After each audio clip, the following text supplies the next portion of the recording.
Your final evaluation tool, Key Assessment 5, measures every single standard because it's what the cooperating teacher fills out on the student. And while all of the key elements from all the standards are identified in that rubric, it is listed as a 1, 2, 3, 4 in terms of the rating scale, where the cooperating teacher picks a 1, 2, 3, 4, but there's no concrete description of what's the difference between a 1 or a 2 or a 3 or a 4. Where is that? Okay. Is that after this part that Michelle's in right now? That would be, it's Key Assessment 5. So I'm not sure where she is in the. I'm in 1. Well, I'm in standard 1. So I think it's up. It's going up because this is the data analysis. Yeah. We went back up here. Right. And it's not far because it's Key Assessment 5. So that's 6. Okay. So right here. Oh, here it is. Okay. Okay. So for example, you say this is 4C, 4C, 4C, 4C, but in the 1, 2, 3, 4, you don't give any description of what's the difference between a 1 or a 4. I don't know if that's problematic. This, just historically, so you guys are aware, this. So 1, it says lacks understanding and or ability to apply knowledge and practice skills related to this competency. 2 is emerging. It exhibits some understanding. 3 is demonstrates an understanding, and 4 is demonstrates a high level of understanding. Is that, yes. Should we look at that? That describes what you want them to be checking, either 1, 2, 3, or 4. But this rubric is quite different than our other rubrics. Our other rubrics in the boxes, they describe the difference between 1, 2, or 3. This one, it's more like a check that a cooperating teacher does. I don't know if it's going to be problematic or not because it is done by an external person, not a full-time faculty member. It's done by the cooperating teacher and the student teacher, and they compare results together. And we did add this section right there. Go back one, go down a little bit. Excuse me. We did add this section to this evaluation because we've used evaluation for the last 20 years. And we have found it to be meaningful because it helps us identify where students need more intentional teaching in the future semesters. And sometimes we get to the end and the cooperating teacher feels like the student really isn't ready to take over a classroom.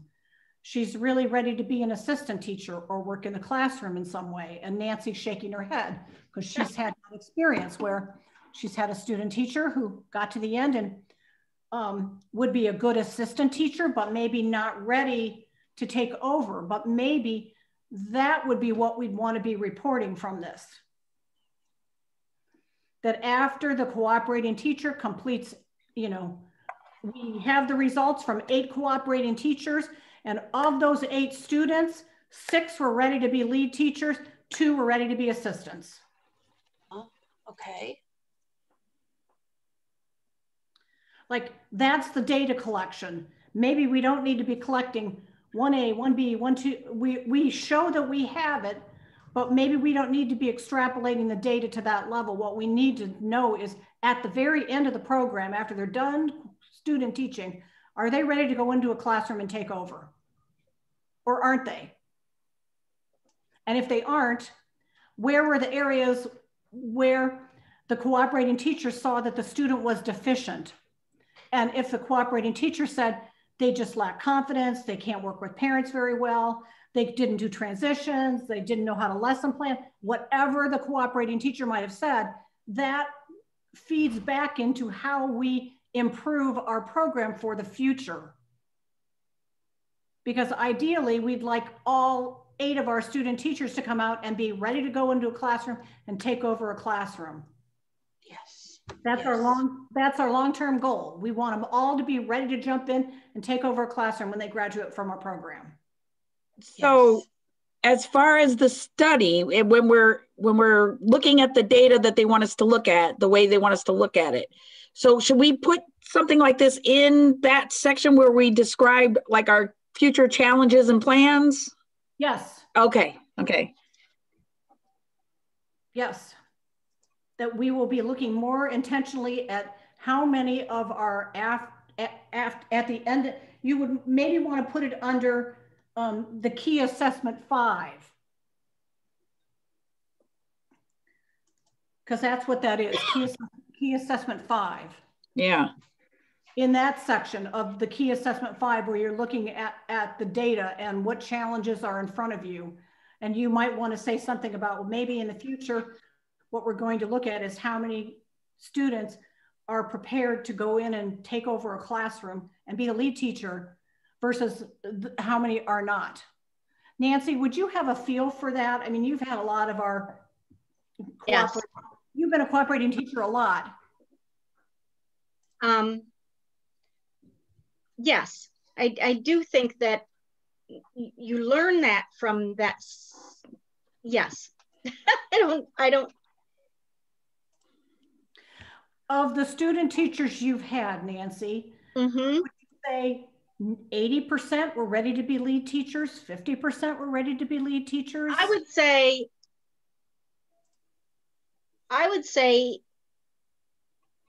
80% easily. I only had a few that I was questioning, but then also, yeah, I would say even maybe 85%. Right, and so that's really good stuff to report, that okay, we've got this internal system of assessing how our students are doing and we're gathering data there, but we also have this external system where our actual people who are actually working with our students in the field for 224 hours give us feedback on how well they know the standards and how well they perform in the classroom. And X percentage of our students this semester, our cooperating teachers would recommend them to be a lead teacher. And if we have some that are not recommended, then you try to extrapolate that information and formulate the reasons why and what did they need more of.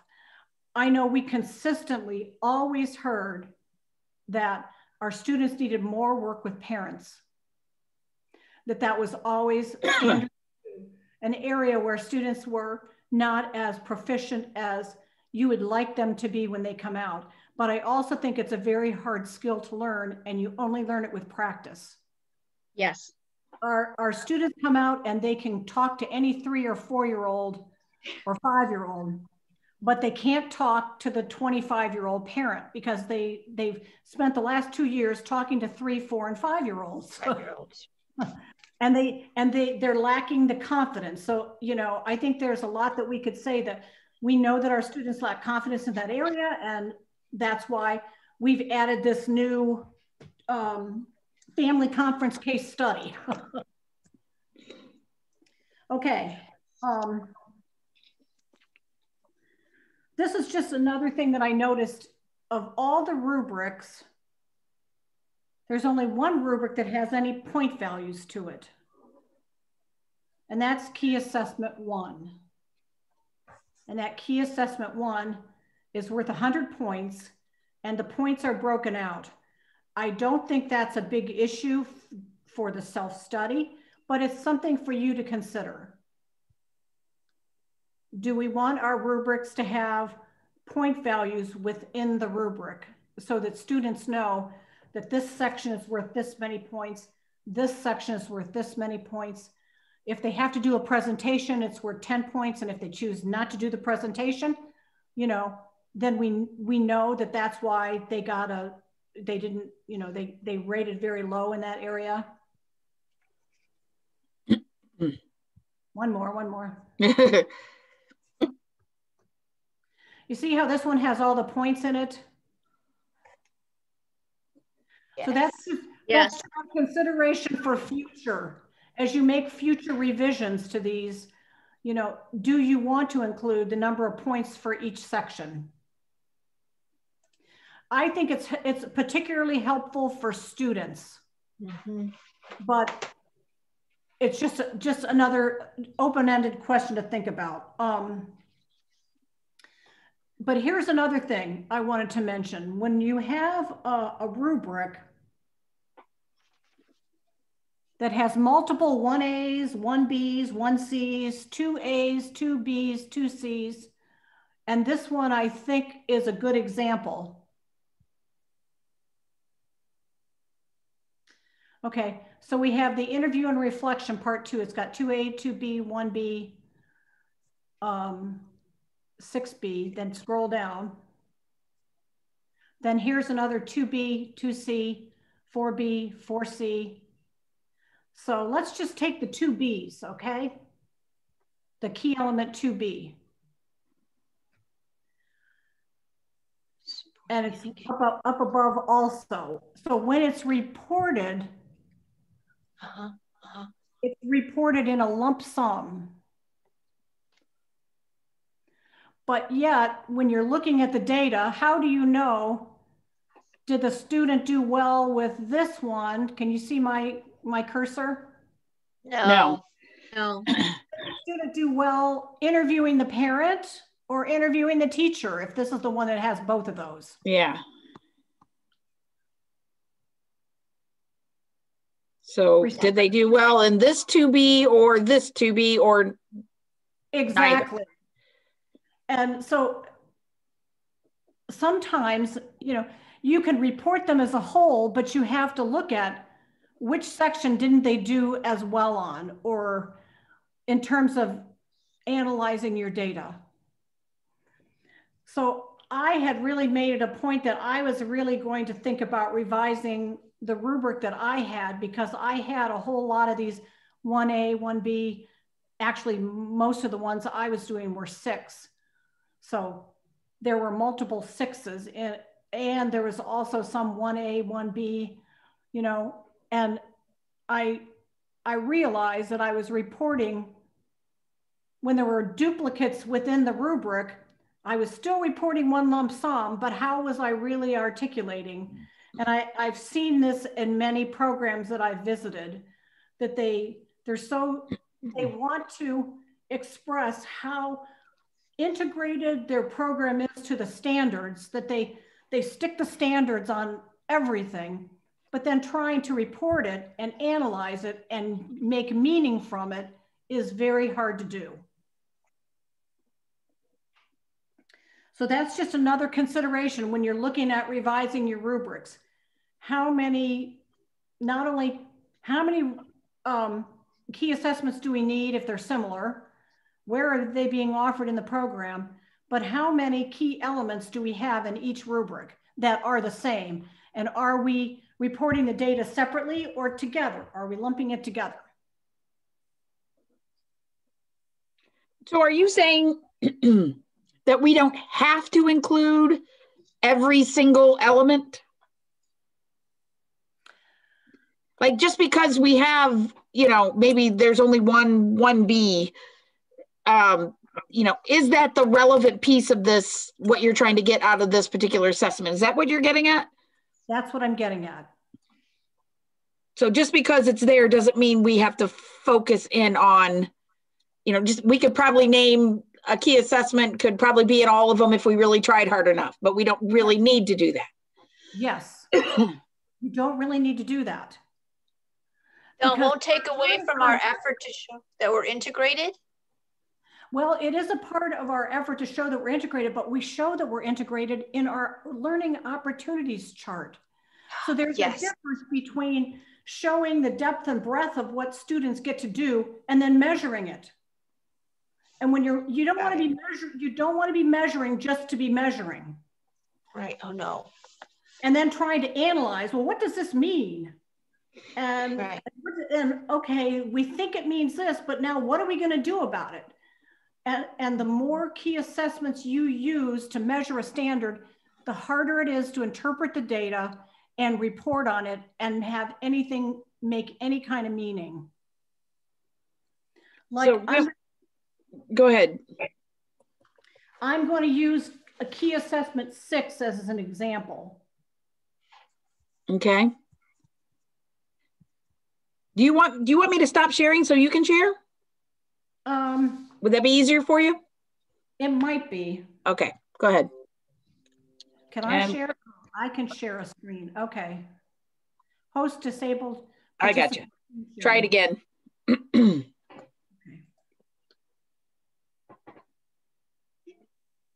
Can I hit share? I never shared a screen.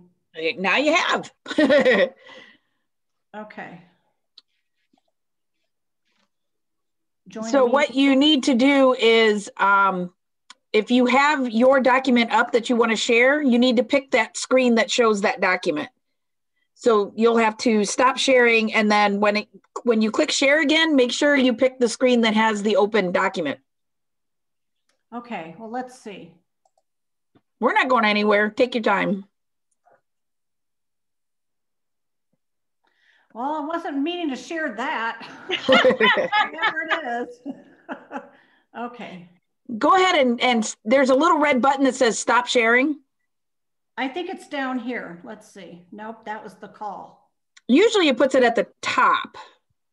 You know what? I have it open on my other computer. I didn't open it on this computer. Oh, okay. Let's see here. But hold on. Thai papaya salad. That looks good.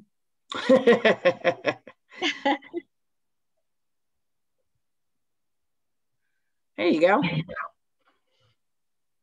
Okay. You guys did such a great job. The depth and breadth of, what students get to do according to 2A and all these classes is, really commendable. But the question is, where is the best place to measure it? So that's the question of the day. Where is the best place to measure it? This is really helpful. And that we'll measure it so that we get enough data that will help us improve our program. Yeah, that makes so much sense. Well, we were kind of saying that, weren't we? When we were looking at this, like there's just so much data and you really can't tell a whole lot unless you drill down to almost by student, the way they have us report it. And even when you drill down, if you, like I was saying, in your rubric, if you've got 2 2As, 2 2Bs, and 2 2Cs, well, which one did they do well on when you lump it all together? Right. And does it matter? Okay, I'm forgetting. Let's see. Okay. You notice, if you look on this chart, key assessment 6, which is the advocacy project, is really only measuring 2A and the rest all 6s, okay? Wait. Okay, say this again now. What did you just say? Key assessment 6, okay, which is the advocacy project, right?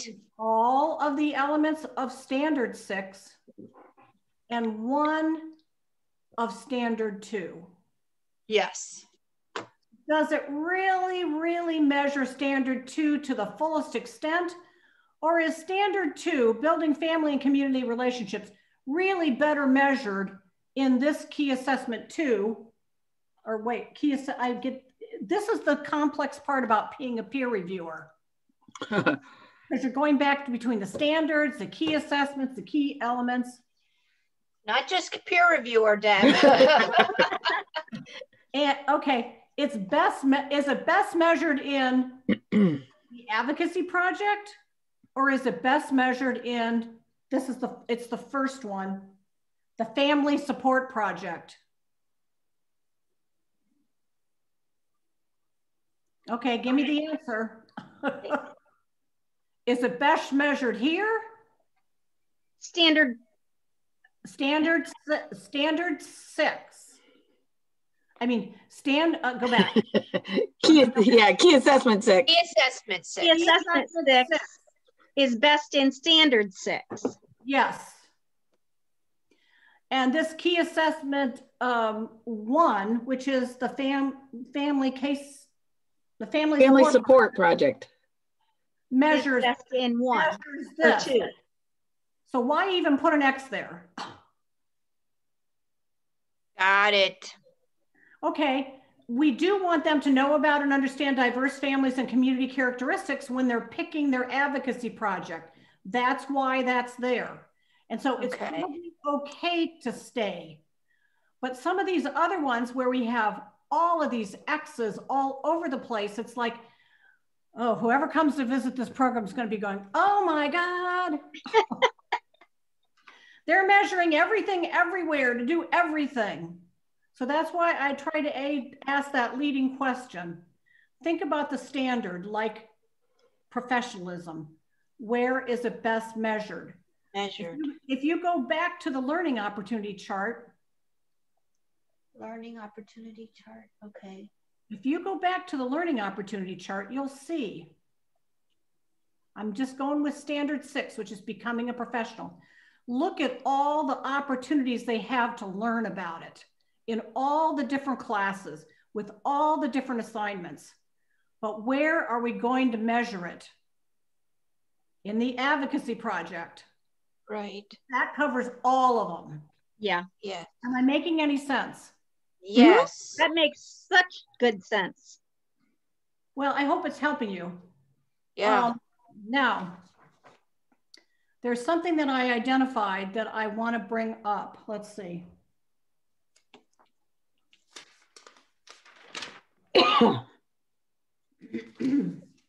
Okay. Programs that use multiple assessments to measure the same standards are very complex and challenging to be a peer reviewer for. Okay. We're past this. I'm going to scroll down past all of these.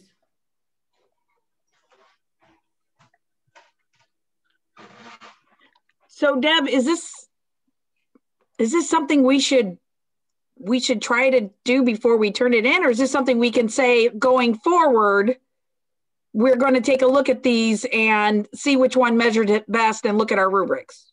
Yes. Okay. I wouldn't go back and change anything now. I was having a small panic attack. I wouldn't go back and try to change it. Number one, you've already collected the data and you've already got the rubrics in there. You've already got your descriptions of what they do. Although I did notice this particular part right here, it is in,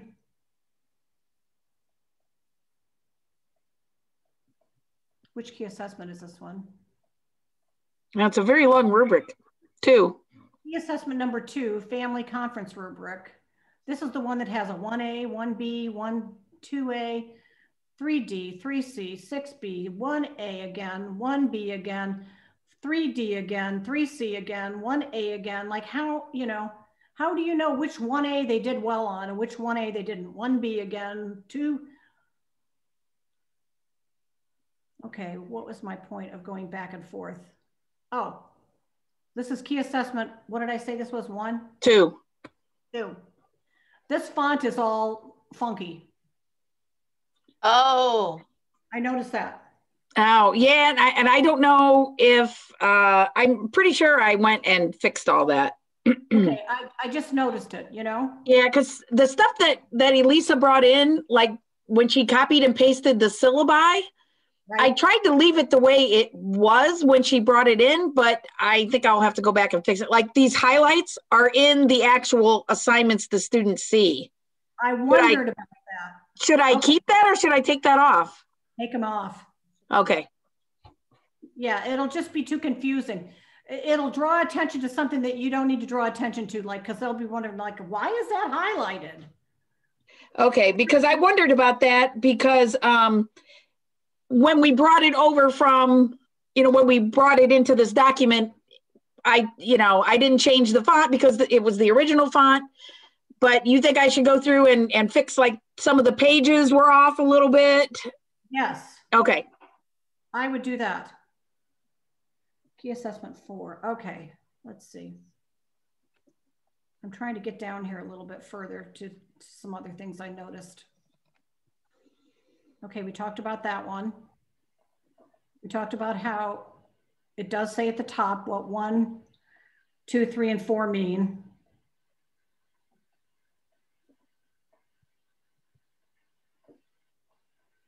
Sorry, I'm just scrolling here. Okay, here's our advocacy project. You can see, here's our 2A. And you could probably leave that because it's just one thing. And it is related to what they're doing in the project. And it wouldn't be hard to report. I thought there were some good changes to this advocacy project. Although I wonder if they're going to want to know about the implementation of the advocacy project, because the way it's set up now, they're not all doing the same thing. So. Oh, because they're not all doing the brochure. Right. So is that an issue? I don't know if it'll be an issue or if they'll ask about it, but okay. Professional leadership issues. Here's the rubric. Okay, here's where I wanted to get to, I think.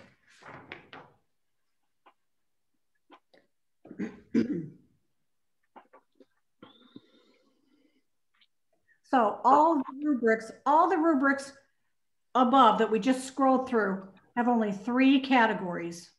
Does not meet, emerging, meets. And yet we're reporting on 4 categories down here. Now I know you addressed that, Michelle. Yep. And I think you did a fine job addressing it, but that's something that you might definitely want to be thinking about changing. You know, because I think they're going to wonder, well, okay, all the rubrics only had 3 categories. So how did you get 4 columns, you know? Yeah. So you might, what? I said, well, how did we do that? But go ahead. I'm being funny. Never mind. Okay.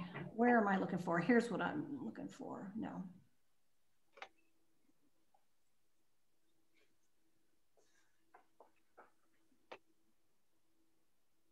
Okay. Am I to standard 4 yet? No, 2. Yeah. Keep going.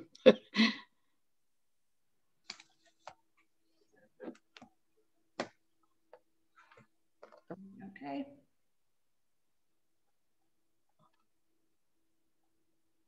Okay. On this standard 4, you have it being measured in key assessment 4 and key assessment 5, okay? And 1, 4C in 2 and 4B in 1. But if you go down and look at your data, key assessment A, 4A is being measured in key assessment 2. There's no X there. And the data further down, next one, it's being measured in 1, 2, 4, and 5, your data. But your chart up here is missing an X here, an X here, and an X here. So they're going to notice that. Okay. They're going to say, well, you reported that you were measuring it in 3 different key assessments, but you don't have the box checked. Yeah. So where did you get that data from? Because you aren't showing that you were measuring it, yet you're collecting the data. Now, I can speculate that key assessment 2 is the new Child Case Study and Family Conference. And previously it was the portfolio. And the portfolio measured every single standard and key element. Right. So you might want to write something up, Michelle, about the fact that we're reporting on data that was collected in the fall when we were using the old portfolio. But we now have switched to the family child case study and family conference, which does not include key assessment, which does not include 4A, 4B, or 4D. Are you catching me? Yep. But still, even though we're no longer doing it, we need to put the checks up here because we did collect on the old one. Okay. Yes. You need to have it checked because they're gonna say this is a disconnect. Oh, they forgot to check it here, but here they're reporting data on it. And I found that the same thing in 5. So 4A, 4B, and 4D need to be checked. And then in 5, it's the same thing again. Well, 4C, I'm still in 4.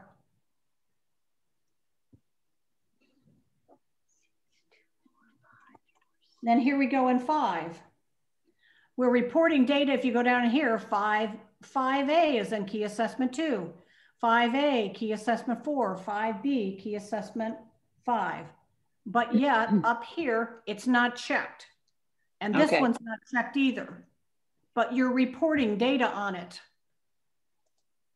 So you need to craft something that says, we were using a portfolio that covered every key element. We are no longer using that, and we will not be reporting on data from going forward. Yeah. Going forward or whatever. Yeah. Okay. And the same thing goes on at 6. 6A and 6C. So you see where it says all these key assessment 2s? Yeah. Yeah. Have information, but yet the box isn't checked up above? Yeah. Because peer reviewers are looking for that kind of stuff.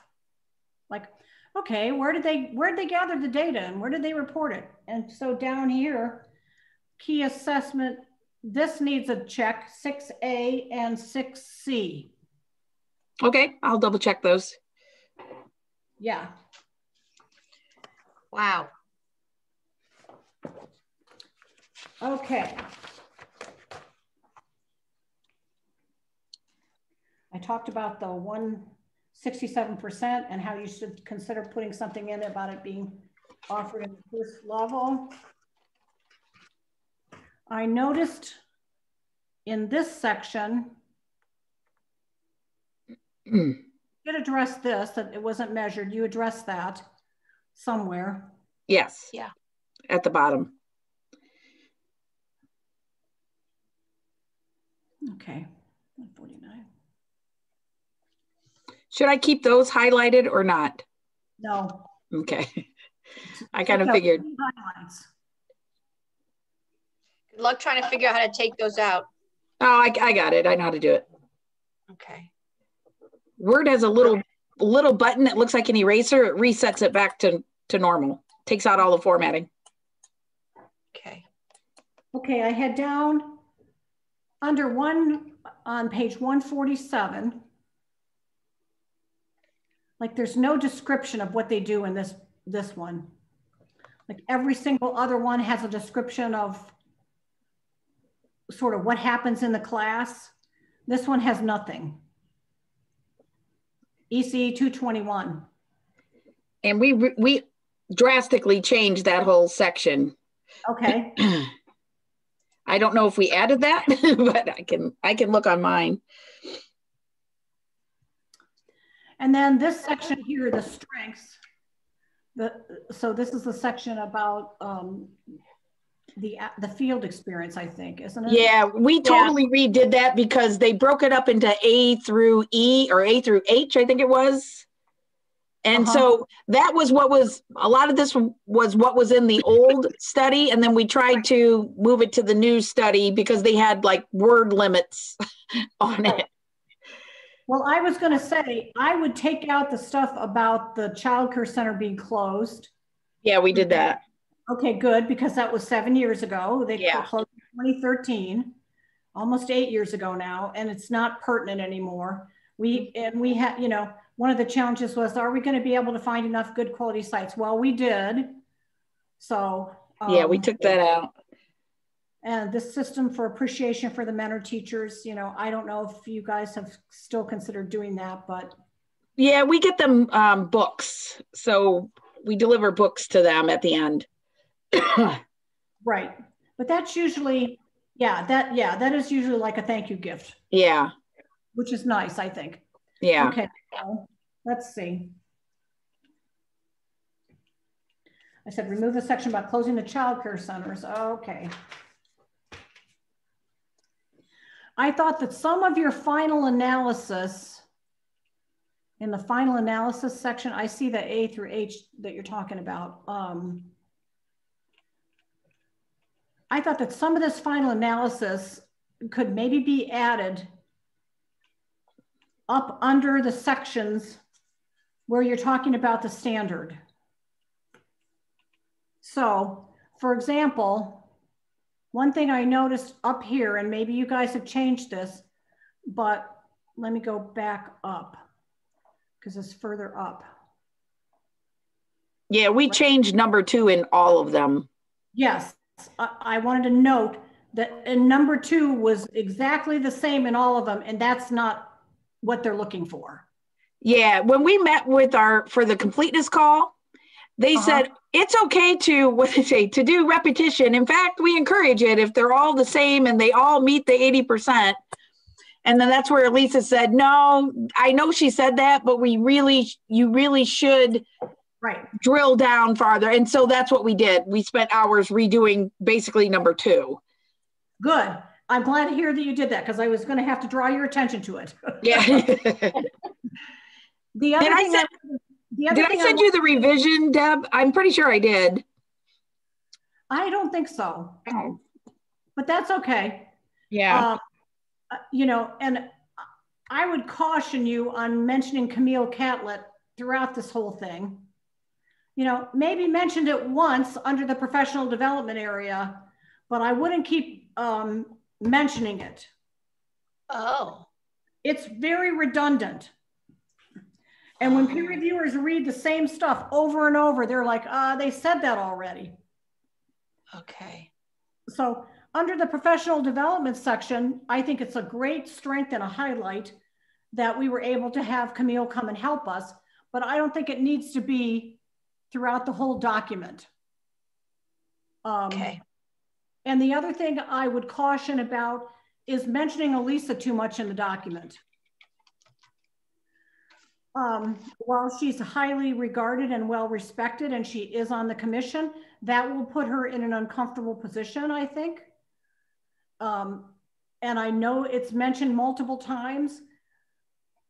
And one of the things that you can use with her retirement, Michelle, is, you know, you can try to encourage the peer reviewers to write that they support your, you know, somewhere you want to say, you know, with the loss of 2 full-time faculty now, we really need to have another full-time faculty return to the department on the Toledo campus. And, you know, when you speak with them, you can encourage them to write that in their report, that they, because if you write it as a challenge for us is that we've lost a full-time faculty and now we're relying on all adjuncts and we need another full-time faculty. If you write that in the report, the peer reviewers will say, we support the program's desire to add another full-time faculty to replace the one who retired in December 2020 or whatever. Okay. You know, and you can emphasize that you really, really want to see another full-time faculty return to the department, and they will support that. If you list it as a challenge, and you tell them, please identify that as something you would agree with, because they're going to agree with that. Yeah. Then they can write it in the report, and then you can use the report to help you maneuver it with Michael. Yeah, so, that's great. Yeah. So that's my review.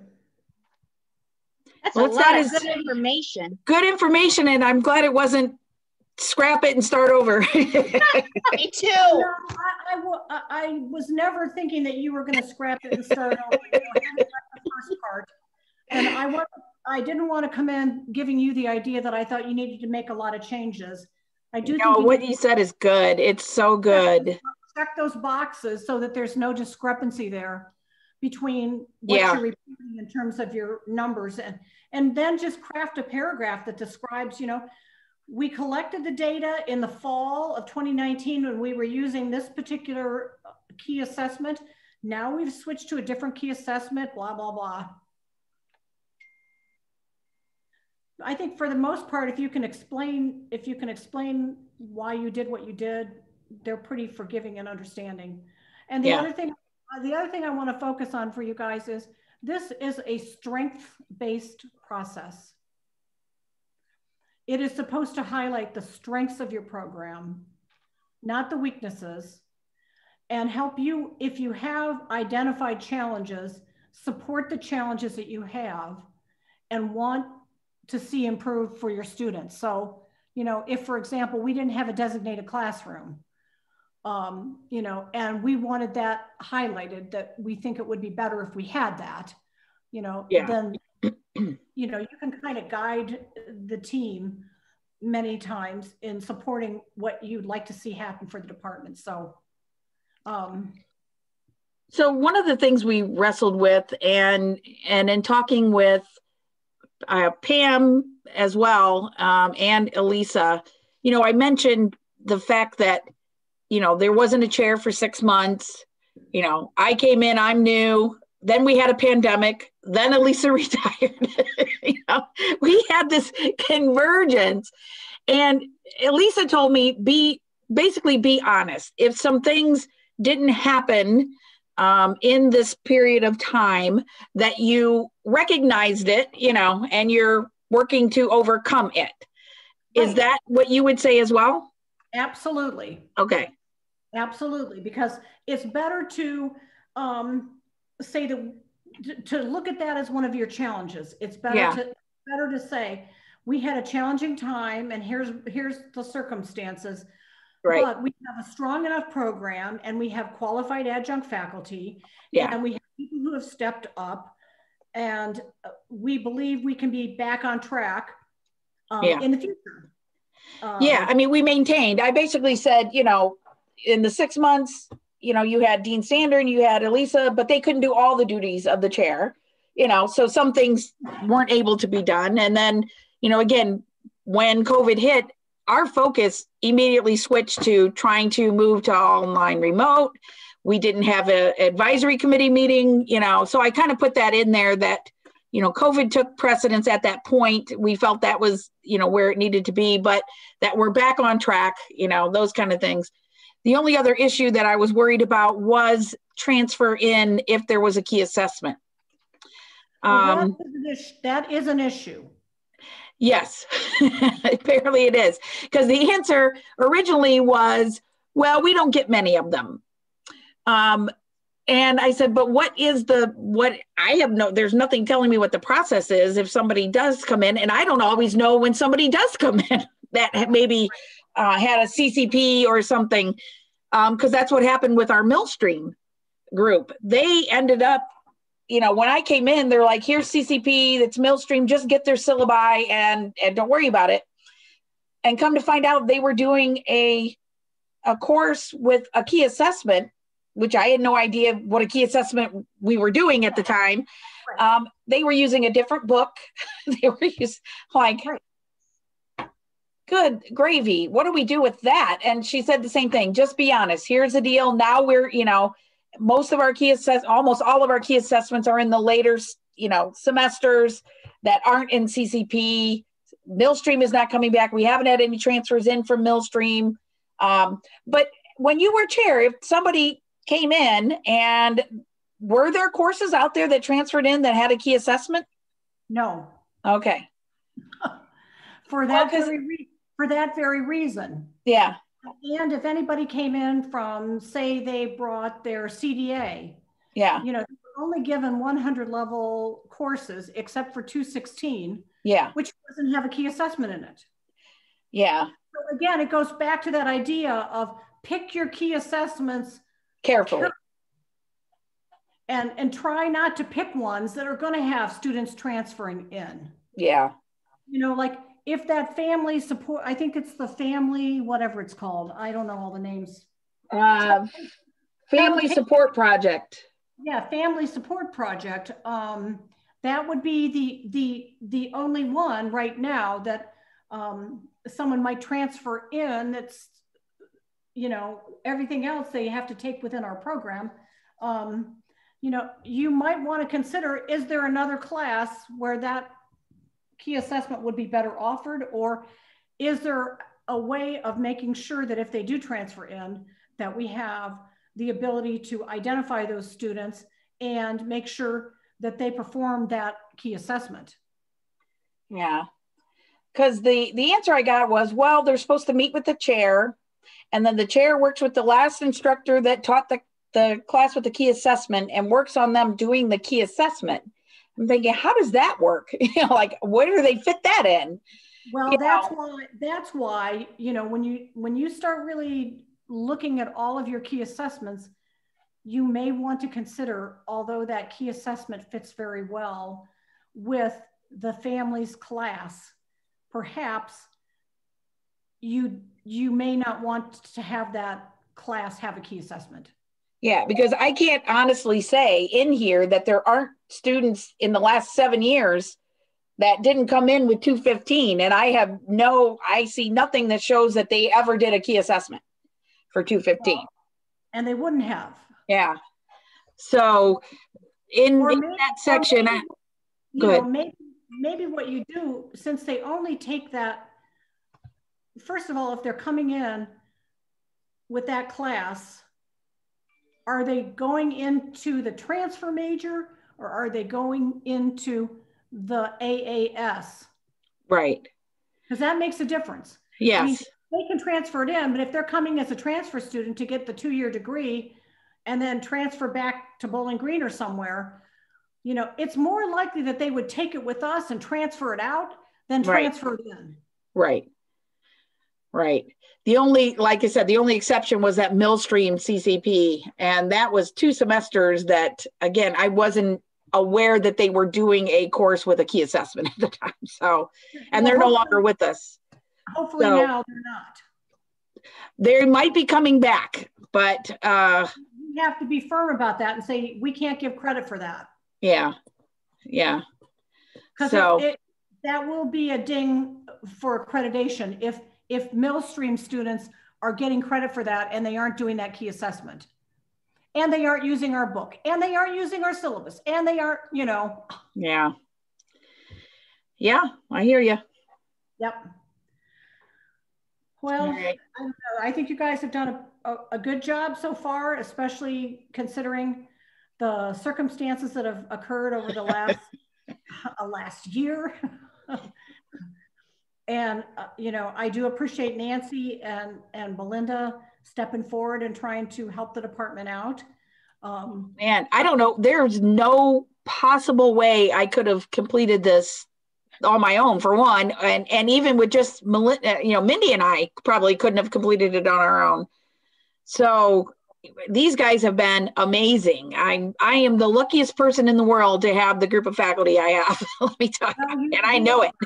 You are, and I know well that feeling, because I, you know, having worked with all of them, I really appreciated not only their dedication to the department and to our students, but their professionalism and just the way they were always willing to step up and help out and do whatever needed to be done. Yeah. But I do want to mention, Michelle, that there are many programs where it's just one full-time faculty. I know, it's crazy.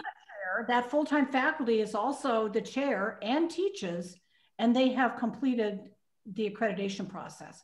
Now, the ones I know of often took the summer off and wrote all the key assessments and, you know, did all of the things, the writing when they were off and weren't on campus because they were full-time faculty and they weren't required to be on campus. But there are a lot of one-person departments, and we really felt really quite blessed that Mindy and Elisa and myself and Sharon and Pam, all 5 of us could work together on our first self-study.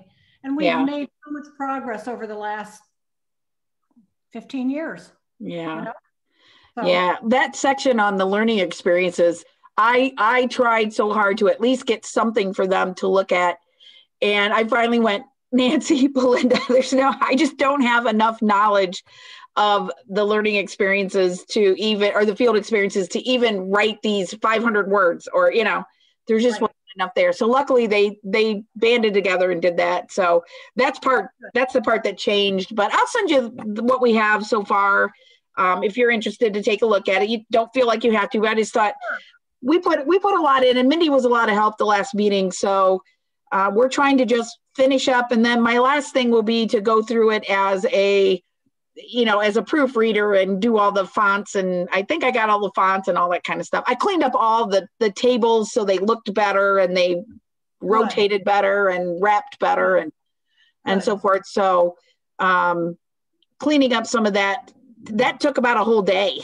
So the next one hopefully will be a lot smaller. Those tables, all it takes is one character and you've screwed up the table. Yeah. Well, that was the thing. They're like, you have to have only 10 pages on this learning opportunities chart. I'm like, okay, here's our challenge. We got to get rid of 4 pages. So we worked hard. I should say Mindy worked hard to do that. So that was good. Well, I'm glad she stepped up and helped out a little bit too. Yeah, it was good. Well, wonderful. I guess for the good of the order, I guess we're going to end the call.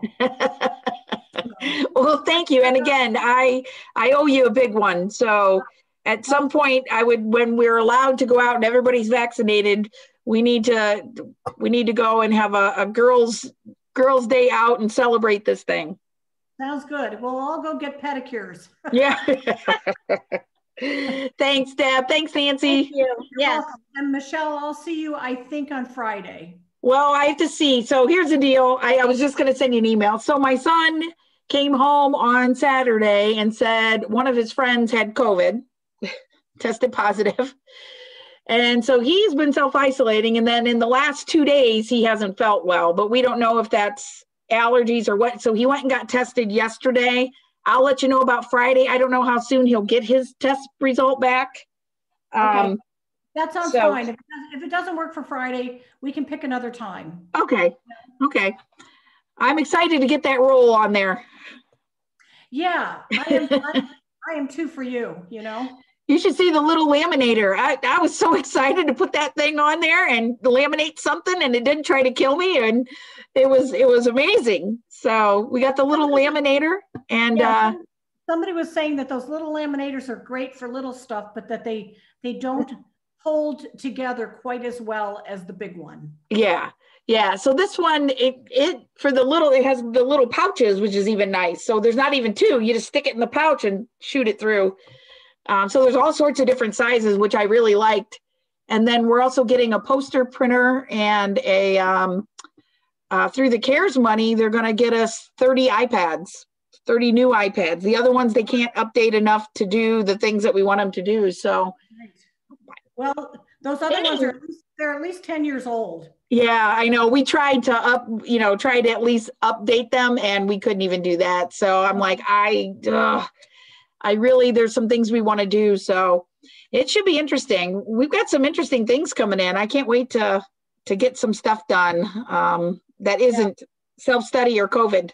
So. Well, once you get the self-study off your back, you'll be able to start focusing on some other things that are important. I know. Yeah. Well, I've got 8 courses to design over the summer, and to be ready, 4 of them to be ready for fall, and then the other 4 for spring. And then I'm teaching ed tech in the summer because that thing needs help. Oh my goodness. Yes, it does. It's just bad. And we're going to get rid of some books. So we're getting rid of the book for Ed Tech 120. Like, why do we have a book? The thing's so old and it's so outdated, and there's so much free stuff for Ed Tech. There's no need to have a book. That's an $80 book. Well, and it's right up your alley, I love, that's my thing. I love doing the course design. So All right. Well, hey, thanks again. I could talk all day, but you're welcome. I hope it was helpful, Michelle. Oh my goodness. Yes. You like know, I said, I always feel like there's so much more I need to learn, and I'm so glad I have you to bounce some things off of. I appreciate it so much. Well, you're welcome. I was reading through and I'm like, well, why'd they do this? Why'd they do that? I need to ask these questions, so. Yeah, no, I appreciate it. I'm glad that you had a chance to talk with Pam Ehrenberg, before you submit. Did you send the initial, an initial? Okay. Yes. It is so much different than what we sent her. I mean, we've cleaned it up. Even criterion 1 through 12, I think reads a lot better than it did. It's kind of like I said, it's like writing your dissertation. Just get something down and then go back and really look at it. And the hard part was getting it to the 2 pages, for example, or 1 page summary. And, there's so many things you want to say. So that part was difficult, but it was like this. We got something down there, and then we finally had all the other pieces in place. We could all sit as a group and just focus on these 6 standards and the data analysis. So I think our strategy was good. Like I said, we got a whole complete study, and then we went back piece by piece and really went back and looked at it from a different viewpoint and finished it up from there. So I just want to be done by Monday. By Wednesday, this thing will be submitted, but I hope to have it done by Monday. Yeah, so for sure. We can all move on with our lives. Send me your updated copy. I'd love to look at it. And I will. I wish you lots of luck, and let me know about Friday. Thanks. Appreciate it. Take care. See ya. Bye.